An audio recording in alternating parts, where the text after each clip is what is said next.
اللہ کی مسجدوں کو وہی آباد کرتے ہیں جو اللہ اور قیامت کے دن پر ایمان لاتے ہیں۔ ریاست تلنگانہ میں BRS کے دور حکمرانی میں 7 غیر آباد مساجد کو بھی آباد کیا گیا تھا۔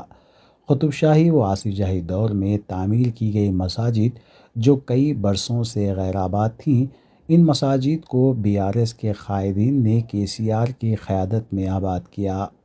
قابل ذکر پہلی مسجد قطب شاہی مسجد خانہ پیٹ، دوسری مسجد قطب شاہی مسجد نادرگل، تیسری مسجد علی جاپور گولکنڈہ، چوتھی مسجد ملکم چیرو، پانچویں بولی کی مسجد توپران میدک، چھٹویں مسجد مسجد شامیر پیٹ، ساتویں مسجد مہیشورم کو آباد کیا گیا۔ قطب شاہی مسجد محبوب نگر بھی اس میں شامل ہے۔ ان مساجد میں 5 وقت کی نماز ادا کی جاتی ہے۔ مساجد کے تعمیراتی کام مکمل ہو چکے ہیں۔ ناظرین، KCR ایک سیکولر قائد ہیں۔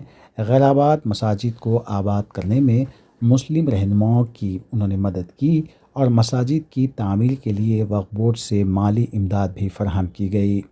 ان سب باتوں کو ذہن میں رکھتے ہوئے جوبلی ہلز کے انتخاب میں اب آپ کی ذمہ داری ہے کہ آپ کے ووٹ کا آپ صحیح استعمال کریں۔